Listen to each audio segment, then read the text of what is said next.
we are back to the second portion of Carla Fogaren's interview. I'm sure you will enjoy it.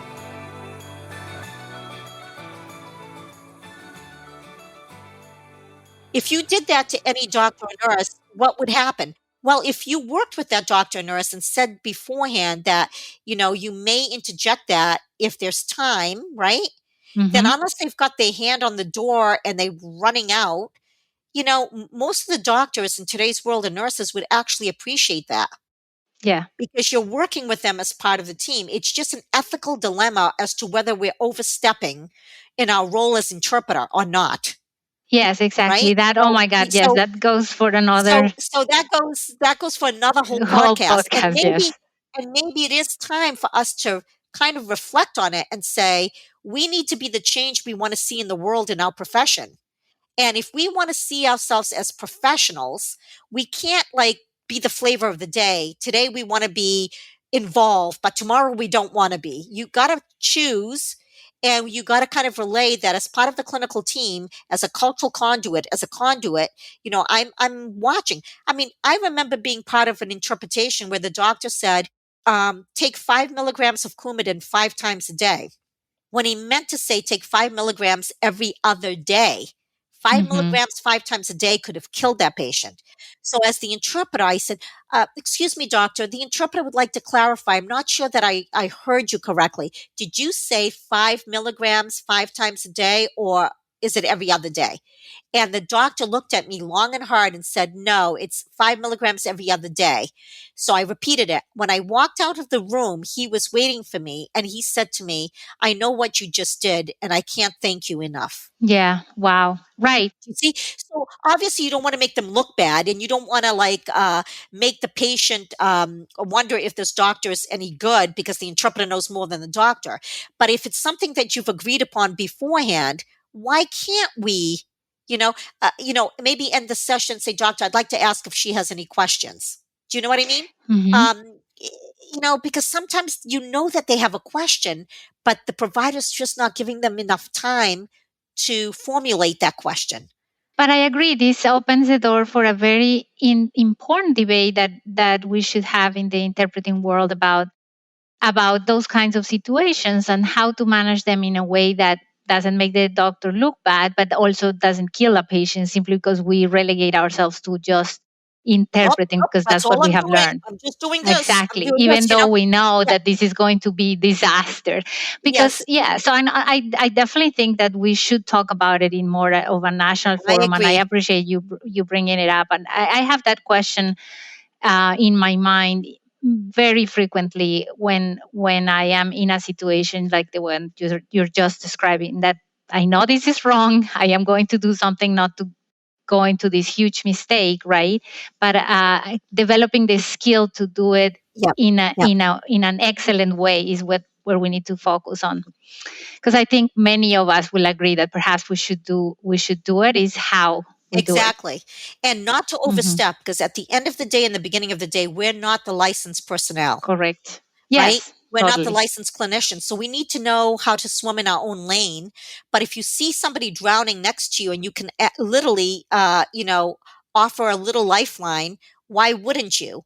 As part of Exactly. the clinical team, and as we discussed earlier today on the webinar, and you should listen to it because this it's going to be recorded. It's like if you're part of the team that isn't your goal and the provider's goal the same, it's the best outcome for that patient. It's not a Yeah, competition. It's not who's smarter, who's got more degrees, who's got more letters after their name. It's really correct. about the goal that's best for that patient. Correct. And sometimes we are even, as interpreters, we are even asked to do less than a regular human being Yeah, would do in certain situations. ab- Like, no, I mean, absolutely right. I mean, it's like, were you raised by wolves? Like, yes, where in the world, where would you think that this would ever be acceptable in a Latino culture or in a Portuguese exactly. culture, right? I mean, it's Oh just my God. crazy. I could not agree more with you, Carla. This is very refreshing. And I think we definitely need to think about many topics for this podcast. The purpose of this podcast is to teach people that don't have anything to do with language access, with language services, learn about language access. So this is for lay people. So I find this very refreshing and very useful for everybody that's not necessarily in our industry. So thank you for your openness. And we have a bunch of questions still. So let me go to the next one, Sure. which is about complaints. Where do patients go with complaints when they feel that the language access services are not effective? So they can go to, so most hospitals have a patient advocate, which is really the person that tries to fix the mistakes before the patient leaves the hospital so that the patient doesn't give them a negative score on the Press Ganey or the HCAHPS. Okay. That's basically the bottom line. But some hospitals are smaller and they don't have a patient advocate. And sometimes, even after the patient goes to the patient advocate, maybe they don't feel that the resolution was good. So you can certainly complain directly to Joint Commission anonymously to the DNV, which is another accrediting body. You can go to the Office of Civil Rights and they will Mhm. take your complaint in any language. And then they'll investigate the hospital. And if the hospital is discriminating on not providing language access, for instance, as an example, they could literally lose all of their federal funding because if you receive federal funds like Medicaid and Medicare or Children's Medical Security Plan or any federal grants, you have to provide accessible, effective communication, amongst many other things that are, listed on it. So I would say go to the patient advocate, but I will tell you that interpreters are phenomenal at trying to troubleshoot and fix things. So I'll give you an example. I go in, my interpreter goes in and they talk to a patient who's complaining that she's been ringing the call bell for 2 hours and she wants some water and no one's brought in water and she's almost in tears. So the interpreter goes and asks the nurse, can Mrs. Duvalsant have some water? Yes. Then she goes and gets the water and brings it to Mrs. Duvalsant, who's very grateful. Okay.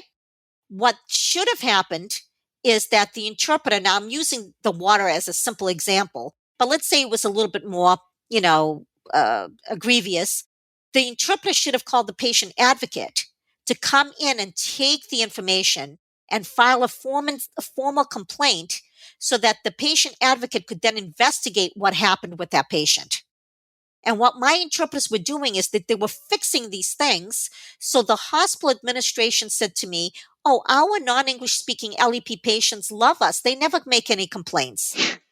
Well, Because they they never don't make have any an complaints opportunity because to we were do it. fixing all the Right, complaints. exactly. So, I told my interpreters, listen, I know you're trying to be helpful, but you're not being helpful because these complaints need to be registered so that we can fix them permanently versus, us always bringing in the water to the patient. And I'm using that as a very stupid example, but you can follow. My drift here.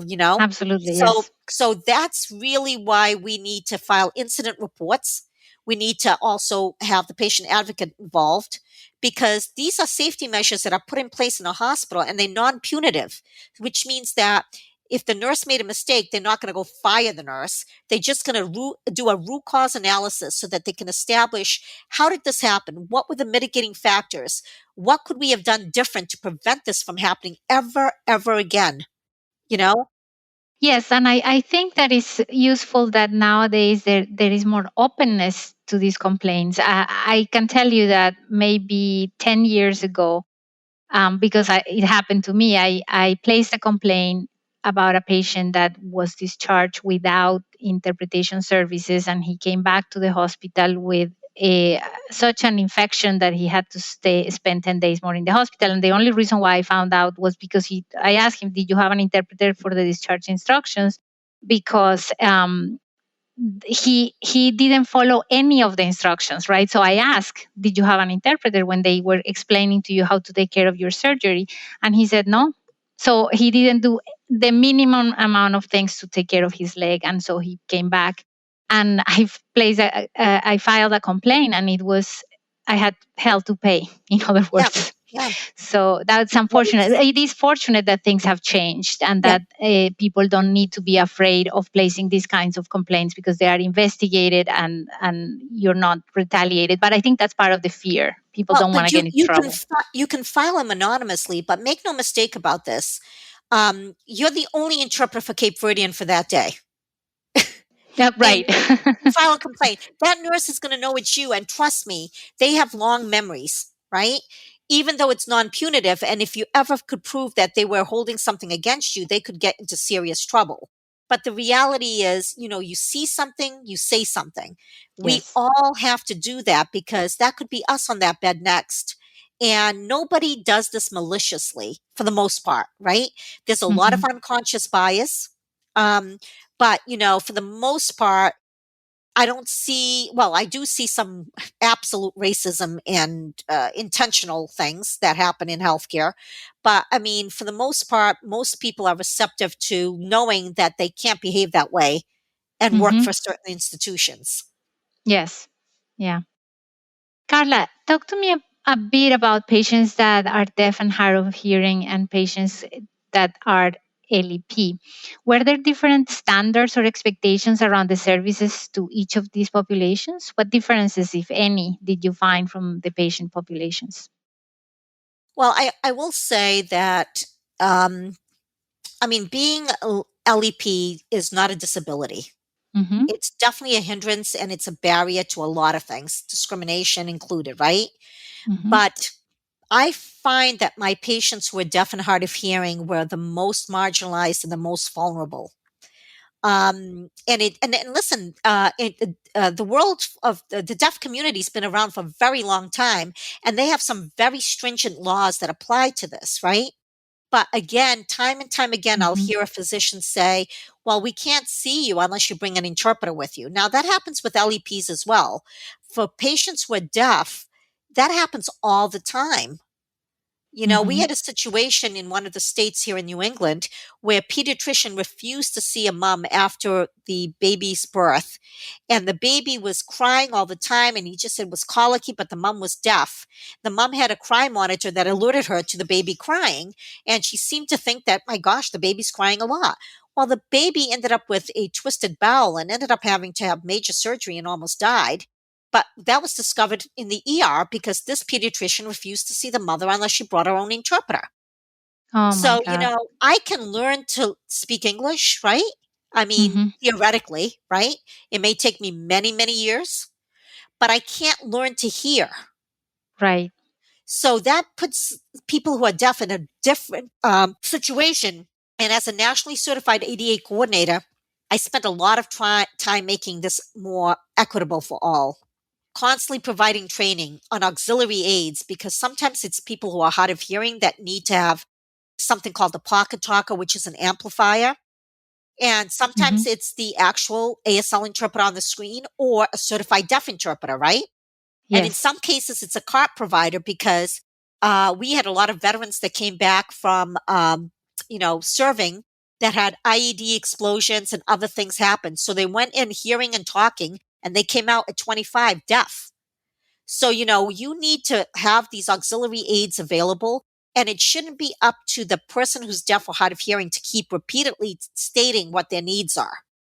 So, training, training, training, using video interpreting for ASL or working with ASL interpreters. I hate the word using.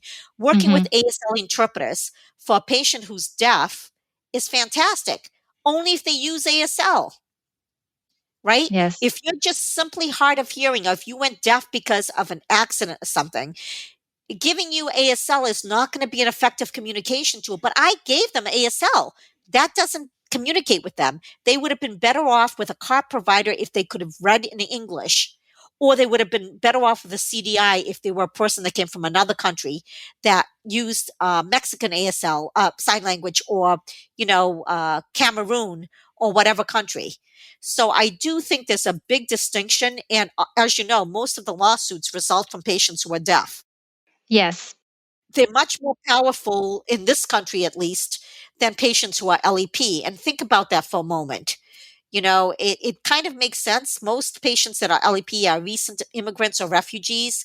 They don't have a lot of political clout. They don't have clout in many cases, where people from the deaf community, in most cases, have been born and raised here and are very, very, very aware of their rights. Exactly. And I think that is why I asked this question. Well, part of the reasons is because I see that even though we might not talk about disability, when we talk about a person that doesn't speak English, as you said, we didn't use the word impairment, but it's an impairment. The person with limited English is facing an obstacle, is facing that barrier.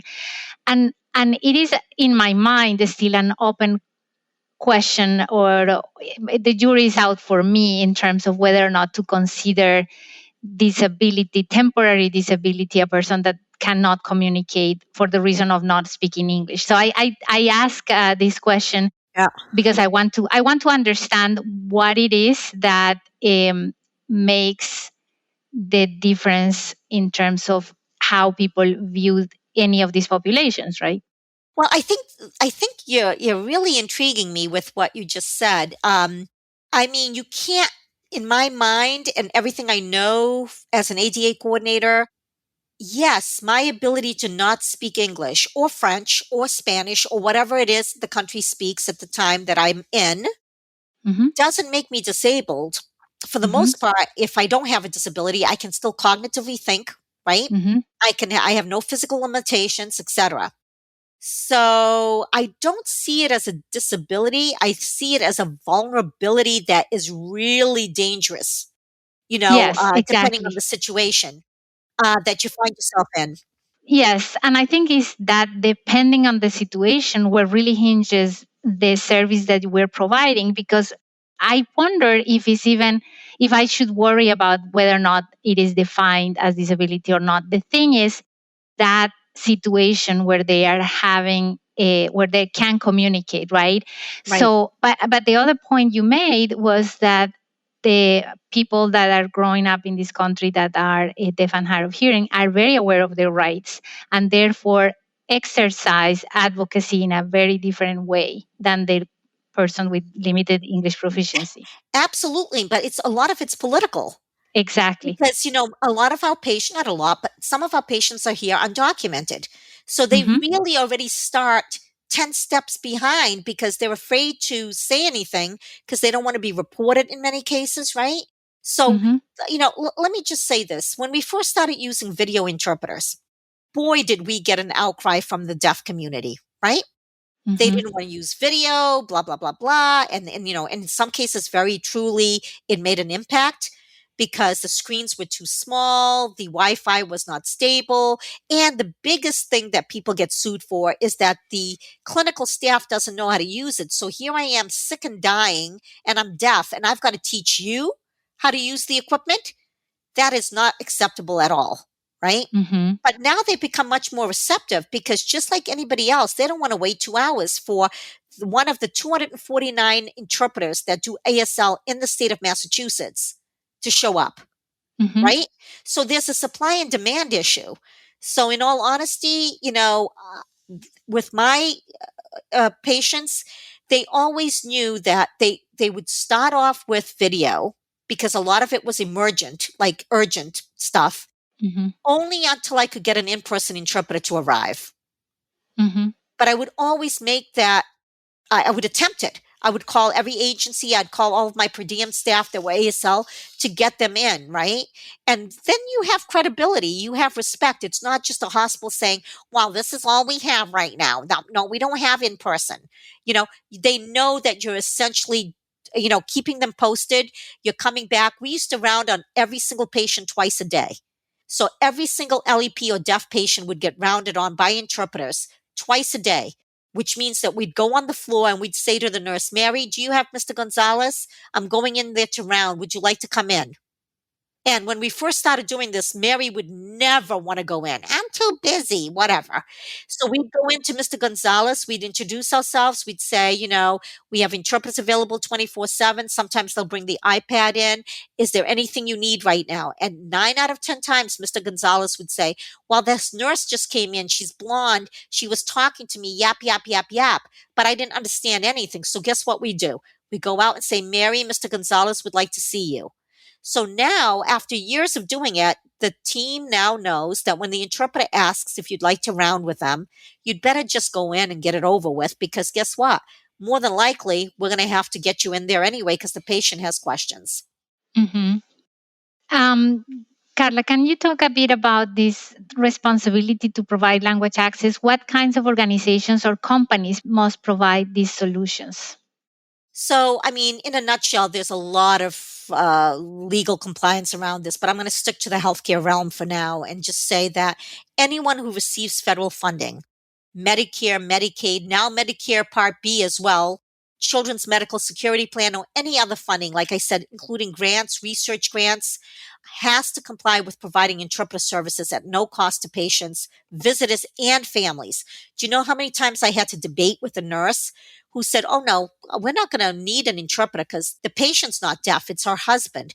Yeah, but the patient's going into birth. We need a birth plan that includes our husband. Well, why? Why shouldn't he bring an interpreter? He's not our patient. Well, but he is our patient. In a sense, he's an extension of our patient, right? If an English speaking woman goes in to give birth and her hearing husband, who's English speaking, goes in, he has the right to, understand what's happening to his wife and his baby. Why would a patient who's deaf or LEP not have that same right?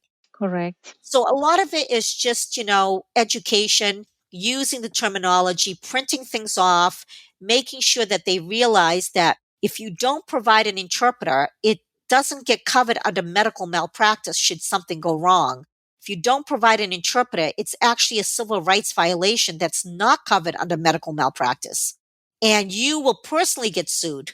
Trust me, the hospital will be sued, but you can personally get sued. There was a doctor in New Jersey, a rheumatologist, who was seeing a deaf patient for lupus. He refused to get her an interpreter because he said it was too expensive. He did everything medically right. He prescribed all the right meds. He did everything medically right, but she didn't understand the medications, what her diagnosis was, or anything. She filed a complaint. It resulted in a lawsuit, and he had to pay out of pocket $465,000 because it was not covered by medical malpractice for pain and suffering. Yeah.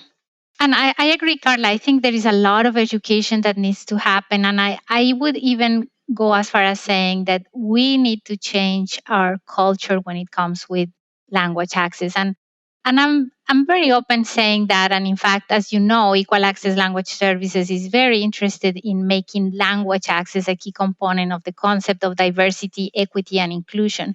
I think is where it is one of the places where it fits and that is taking a lot of notoriety. So, other than developing training, which we have done, what are your thoughts in partnering with the professionals in the diversity, equity, inclusion, and access space when it comes to changing that culture, educating, and really getting rid of all of these unconscious biases or changing the biases to something that it might improve the service delivery? Well, when I was overseeing, all of these different little areas, I was actually the executive director for diversity initiatives.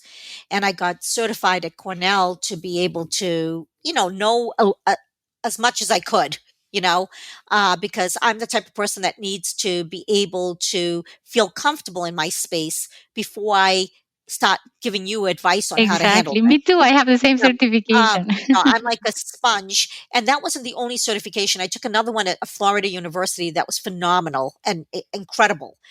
So you cannot have equity without access and effective Exactly. communication. I mean, it's ridiculous. It's like an oxymoron. You can't say that you're being DEI or compliant or whatever else. But in healthcare, I always try to use case studies that offered a lot of examples of intersectionality.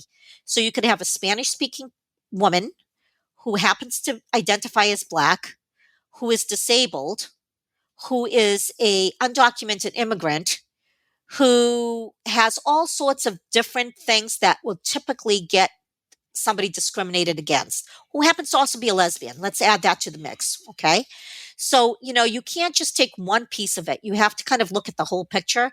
But I always incorporated in my case studies a language barrier or somebody who had a disability like being deaf or hard of hearing or visual, low vision. So I think we really need to get some traction in getting the education out. But I am in a little bit of an ethical dilemma with myself. I've never, ever been a fan of mandatory trainings. And I'll tell you why. As clinical people, we need mandatory trainings because you need to know how to draw somebody's blood sugar. You need to know how to do, blood gases, all of that. So that has to be mandatory because that's more competency based, right? Hmm. You know how to do it. With DEI, it's hard to have a competency for that because it's so subjective. Yes. Right?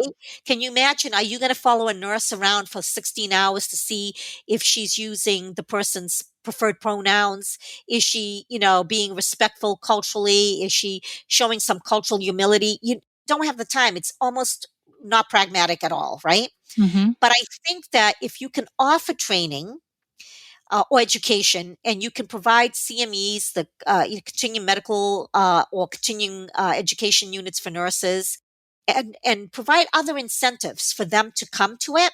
Hmm. Food is always good. Then sometimes you will have better results that are more sustainable.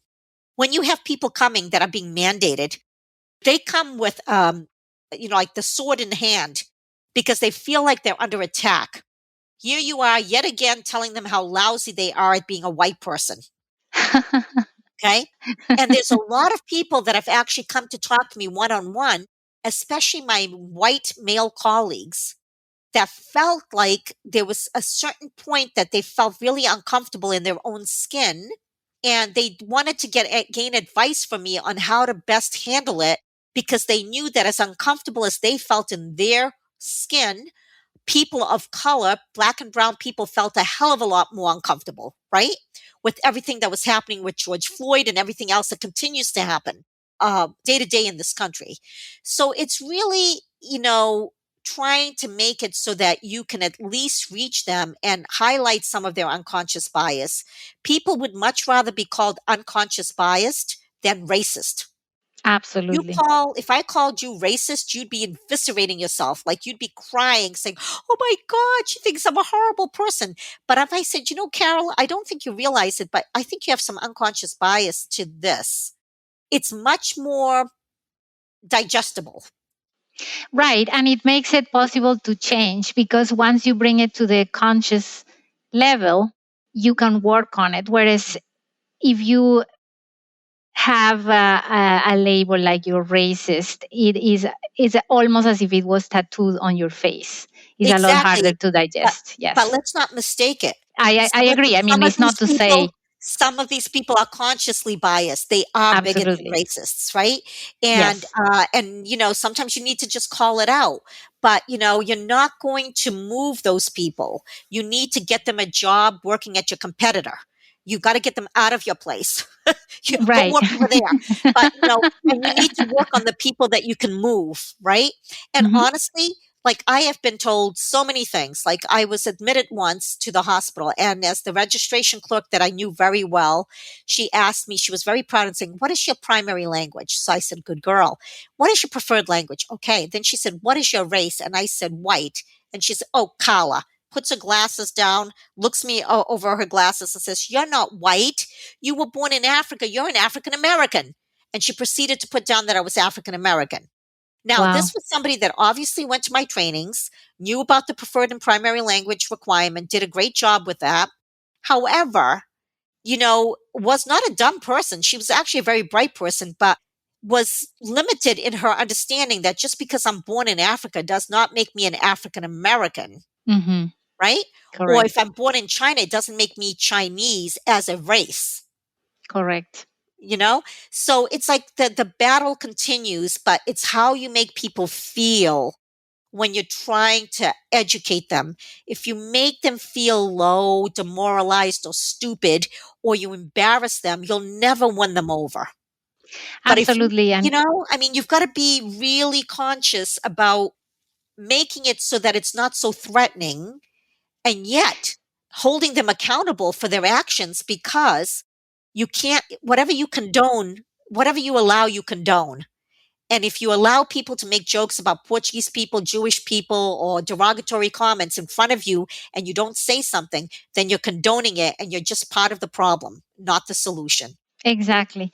So it is refreshing and encouraging to know that there is so much agreement with regards to the fact that you cannot talk about equity without access and effective Correct. communication, right?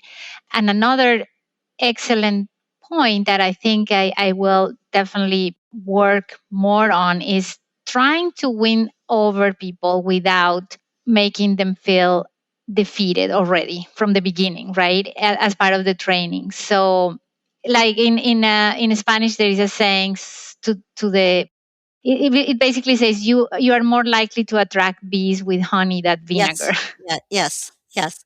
And in some cases, you want to use vinegar to keep certain bugs away. Exactly, So, so, which is so it different. depends.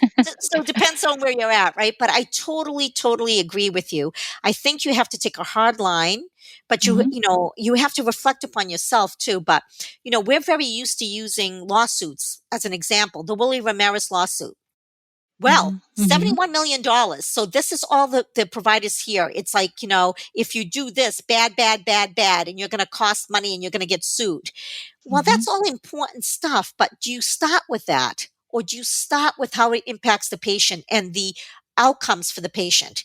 Because most of us want good outcomes for the patients, and we get measured on that both professionally and financially, right? So start with that.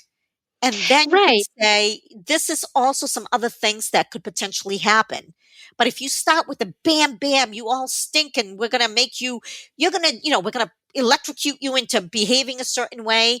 It takes time for people to recognize that they have their biases and that perhaps they weren't aware of it, or there may be things that trigger them, and it may be things that how they were raised, you know? Yes, and that's why I think the diversity, equity, and inclusion space without making a mandatory training is so alluring because it's the space where people are actually thinking about their own biases and really trying to make changes to the way they approach the world. But I agree with you that making it as a CME or a continued medical education or a continued education unit for nurses or social workers is perhaps the best way to go within the concept of this is part of calling ourselves equitable and Right, inclusive, right? So right. thank you so much for that feedback on that as we Nope, work on improving our trainings and appealing to more professionals. In fact, that's what we want to do is to bring this topic to people that are in different professions and make it a part of their consciousness. correct. Um, Carla, I guess we're down to the last few questions. I want to ask about the biggest pitfalls in language access today. If you were to use a magic wand, what would you resolve today? I think for me, the biggest challenges is the lack of staffing, lack of funding and reimbursement. And again, as I mentioned, hospitals tend to cut departments and people that they don't fully understand. So it's what are those people? The interpreters or the translators or the interrupters, as they sometimes call us. They don't even call us by the right a name. And they're like, well, we could use the phone, we could use the video by itself. We could do this, or maybe we're going to go to a language service provider that's 10 cents less per minute. And to me, that was the most challenging, is being able to remain spend their money as if it's your own money, so you're always frugal, you're always watching it. However, it's very, very challenging to provide quality care when you've got to do it with less and less help, or with the cheapest vendor that's out there, which is not necessarily the best vendor. And maybe I don't need the very, very best, but I need somebody that's got good quality and reliability, and not somebody that's literally picking up people with accents at a bus stop and turning them into interpreters that same day. Right. And now, for smaller organizations or facilities dedicated to healthcare and that do not have large budgets, what would you recommend they do to implement successful language access plans? First, they should do a gap analysis. And I know the word gap analysis sometimes frightens people, but they really need to identify what do they have right now in place. Do they have an LSP? Do they have video? Do they have OPI? Do they have interpreters? Or do they simply have Maria who works on Mondays and Fridays who helps them out with Spanish patients, right? They need to identify what they have. Then they need to identify what they don't have and what they can improve on. And a gap analysis, the way that it's done, at least by me, is it identifies your high risk areas, high risk, high volume, high risk, low volume, and the things that are easy to fix. Some of the things, like I mentioned before, you change that bathroom sign for $8 and it's now gender neutral, right? Mm-hmm. So some of the things are low hanging fruit and you can change them rather quickly.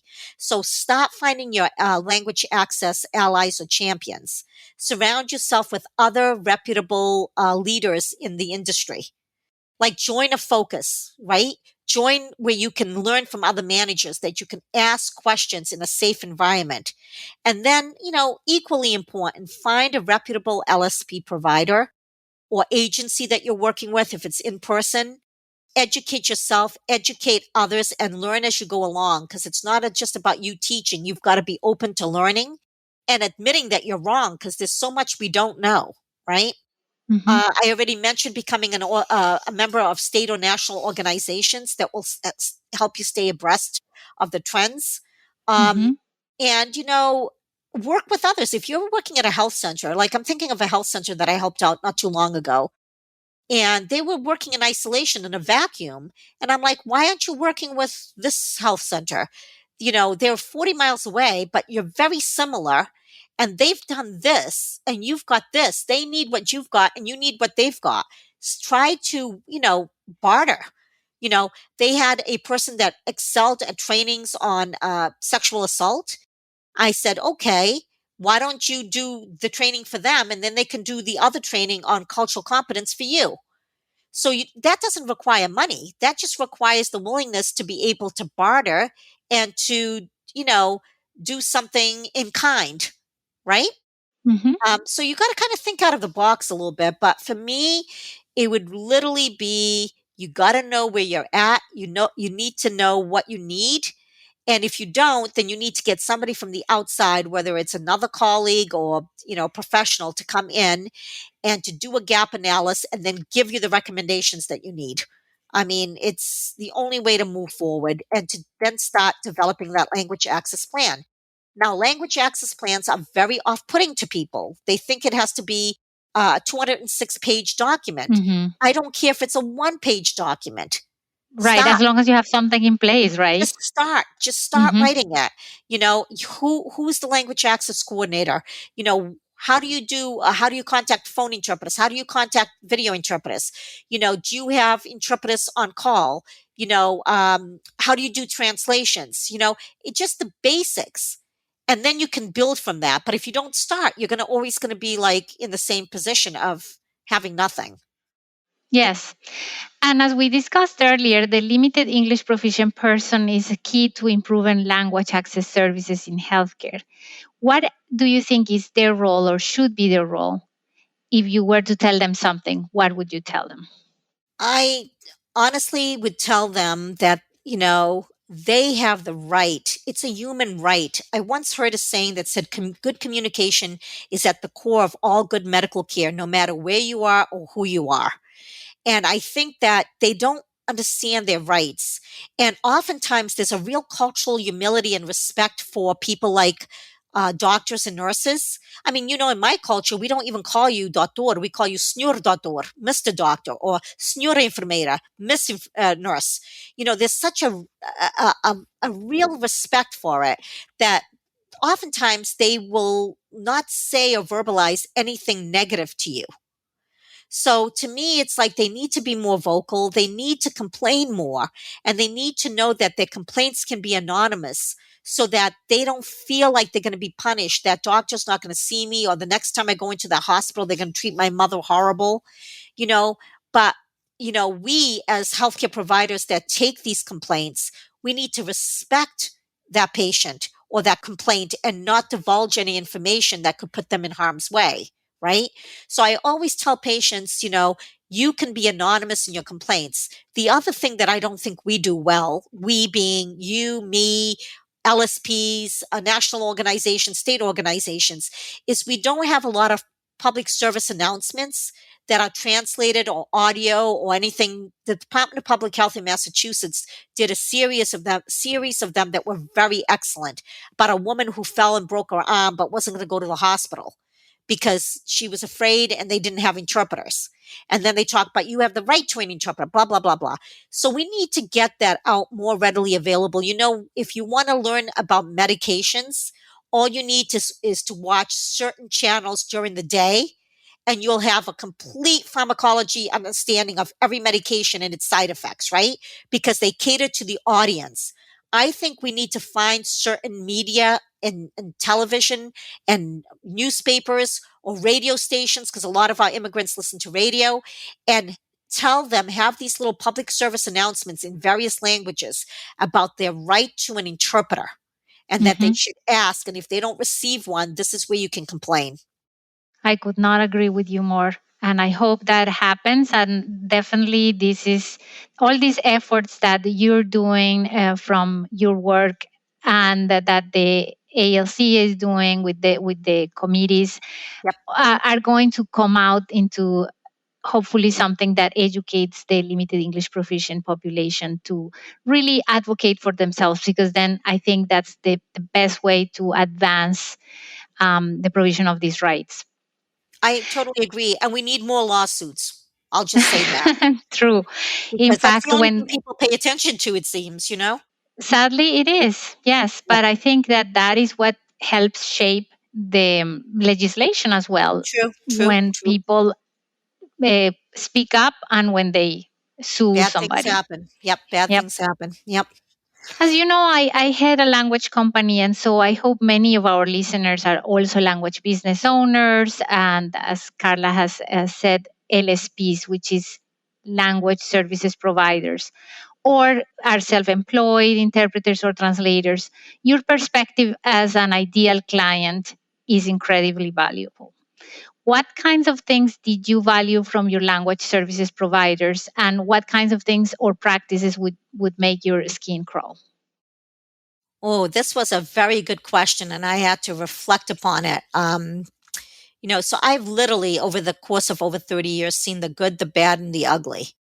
And then when I thought I was done, I saw even uglier. So what I want for my LSP is transparency, right? I don't want a vendor. I want a partner. I want somebody that's committed to my achieving my goals, and in return, they will achieve theirs. I tend to be very loyal to my partners, my vendors. And it's really important. And I think I mentioned this before, say what you mean and mean what you say. I want you to let me know before I hear about it from a doctor or a nurse or my interpreters that your system is down.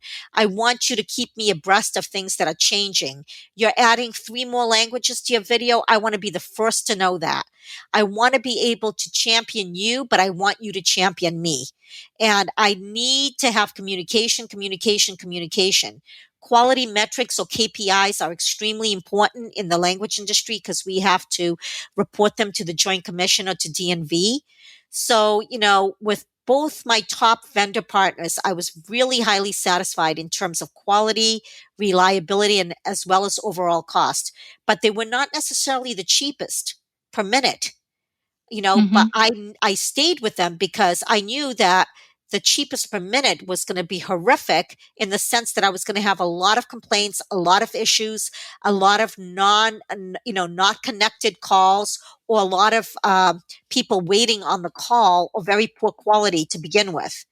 But the one thing that really makes my skin crawl, or I detest, is disrespect to people like me or my colleagues who are exceptional managers of language access programs, who are constantly challenged to put out fires. Some vendors think that they can circumvent us and the process by going above to our bosses or the CFO or the CEO of the hospital and forcing us to have to accept them as vendors. That's been happening more and more lately.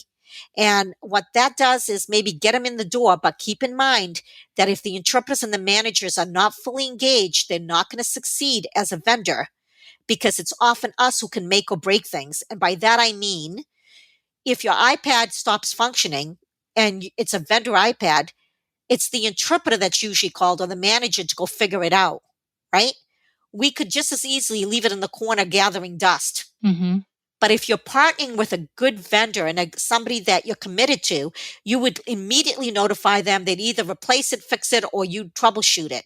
We're the ones that troubleshoot iPads, phones, poor connections. We educate staff on how to use the equipment, right? So if they don't work with us or they don't respect us, then it's not going to be a true partnership. And believe me, that CEO or that CFO or whoever the boss is not going to be the one that's boots on the grounds making the magic happen. So don't overpromise just to secure the contract, because once you're found not to be credible, it's hard to trust anything you say beyond that. Yes. So that's just my take. I've seen it happen more and more. It's become such a competitive world in the LSP market that there are very few companies that have credibility left, that when you say their name, people go, oh, yeah, yeah, yeah, I know them, you know? Yeah. And it's, everybody's undercutting everybody by this many cents, this many cents. Think about it. Pretty soon, they'll be paying us to have them as vendors. You can't sustain it, right? I mean, and what does that mean with the cost of what the interpreters are getting paid? Yes.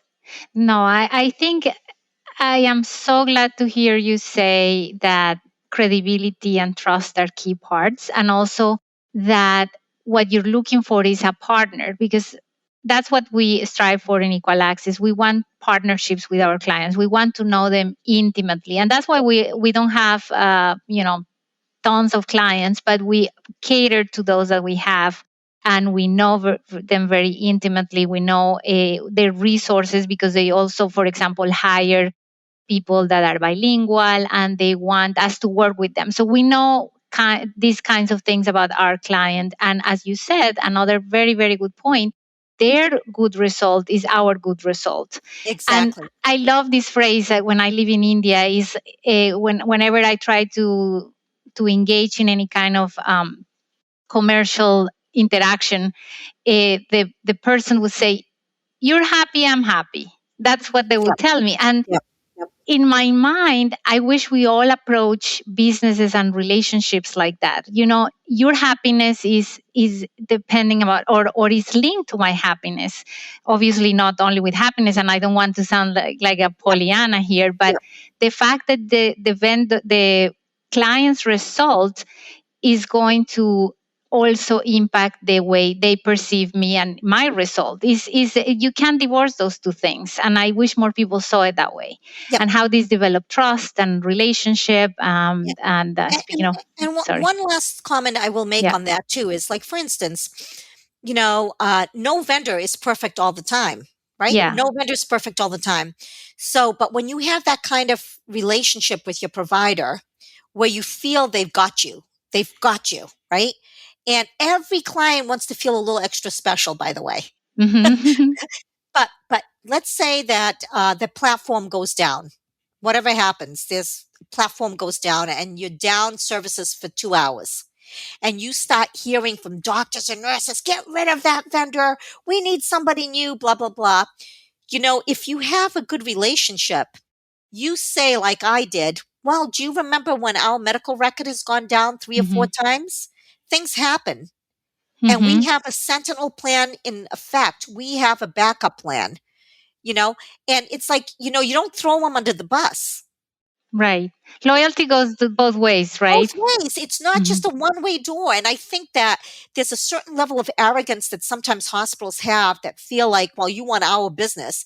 That is true. You guys want the hospital business, the clinic's business, but it's a two-way street. And do you want to switch vendors every 6 months? No. You Yeah, want to build a relationship of trust, reliability, and also quality.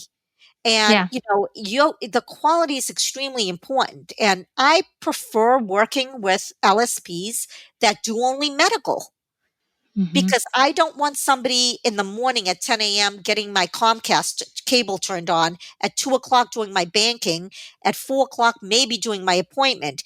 I honestly feel that to me, it was a richer experience if the person is well versed in medical. That doesn't mean that somebody that's turning on my Comcast and doing my school thing is not. But it's repetition, it's muscle memory. If you're doing genetic counseling interpreting 13 times a week, you're going to more than likely get really good at it. Hmm. It's expertise. That's how they Yeah. develop their expertise. Can you believe we've been on for almost 2 hours? Yes, and I was just about to say, thank you. This was my last question, Carla. And I think what we're going to do is we're going to offer a two-part podcast so that people can hear you in two different sections. And we do have to stop the recording in a little bit. So Carla, thank you so much. I learned a lot, and I am so eager to share this knowledge with everybody. And yes, any parting words? Well, I was just glad that you asked me. As vice president of the NCHIC, I just saw this as a great opportunity to not just share my past professional experience and what I continue to do, but really to try to motivate people to be the change that they want to see. You can't let other people do the work for you. You have to contribute. So I hope they consider Absolutely. joining a committee, and, feel free to share my email with folks if they have any other questions, and let me know when this goes on. Well, taking from your inspirational words, we're trying to make that, to be that change that we want to see in the world. We want language access to be part of the conversation at every level by everybody. And we certainly will share your email, especially with the clients I have contact with that might be more interested in delve into this topic. Absolutely. Thank you, Carla. Bye bye. Thank you, Carol, for having me. And that wraps up another enlightening episode of Language Access Matters. We hope you have enjoyed our discussion on the profound impact language access has across various sectors of society. Let's remember that language access is not just an isolated topic. It intertwines with various fields, impacting lives and businesses in profound ways.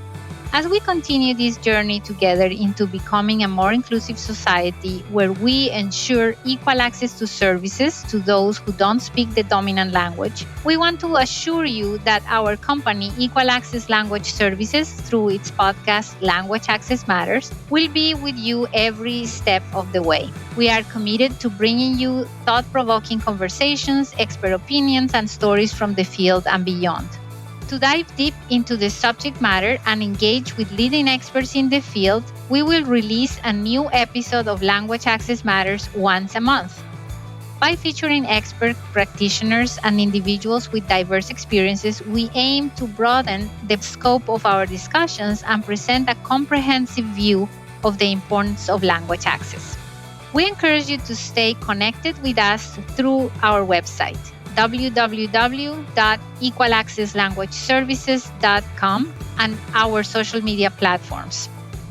You can join the conversation, ask questions, and share your own stories and experiences. If you want to be part of our podcast, email us to podcast@equalaccesslanguageservices.com. Remember, language access matters to each and every one of us. By understanding its significance and actively working towards its advancement, we can create a more inclusive and equitable society. Thank you for being a part of the Language Access Matters community. We appreciate your support and look forward to sharing more knowledge, inspiration, and empowerment with you in our future episodes.